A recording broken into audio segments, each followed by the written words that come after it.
The Volkswagen Passat and the Skoda Superb estate are built in the same Bratislava factory, on the same platform, with the same engines. One costs thousands more. After this walk-around at the Salzburg Motor Show, the question is no longer whether the Volkswagen justifies the premium. It is whether the premium buys anything at all. One walk-around, everything you need to decide. The 4th-generation Superb Combi has grown 40 millimeters in length, long and low rather than tall, with a drag coefficient of 0.25. This car wears graphite gray metallic on the standard 16-inch Skoda alloys. No fake aggression anywhere. The Skoda lettering spans the tailgate between two sharp taillights, and the tow bar confirms someone ticked the practical boxes. From the rear three-quarter, I think it looks better than the Passat. The smart dials inside are the specific detail that makes this argument difficult for Volkswagen. Those are next. 3 physical rotary controllers that switch between climate, fan speed, seat heating, drive mode, and volume.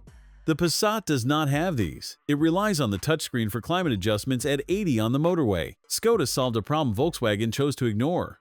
The cabin runs a 13-inch infotainment display with MIB4 and a 10.3-inch digital instrument cluster. Upper surfaces are soft touch. The driving position sits lower than you expect in a car this size. The steering wheel adjusts far enough toward you that even taller drivers find the right angle without stretching. The smart dials sit just below the central air vents, and your hand finds them without looking down.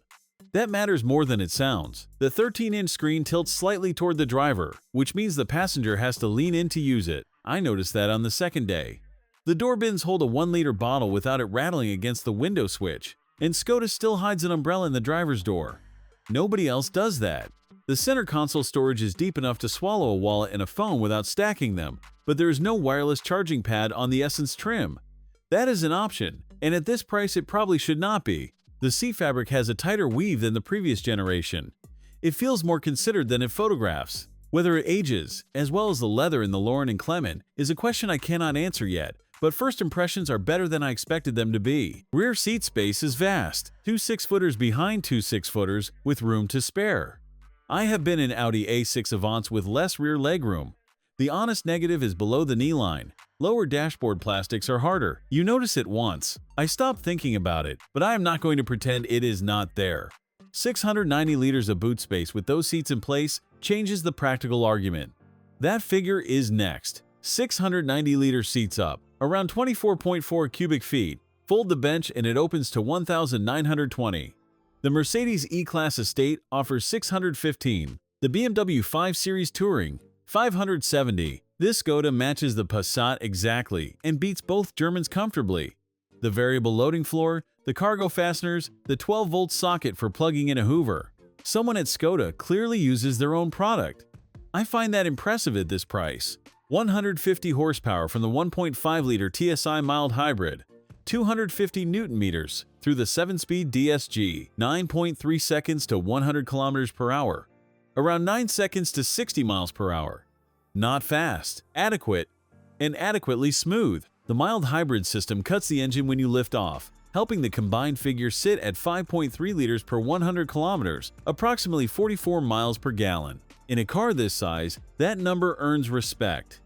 The price this car actually costs with the Austrian discount structure applied is the figure that closes the argument. 47,600 euros is the list price on the window, with the tow bar, driver assistance package, head-up display, variable boot floor, and privacy glass. The total climbs past 52,000. Then the discounts arrive: family bonus, financing bonus, insurance bonus, service bonus.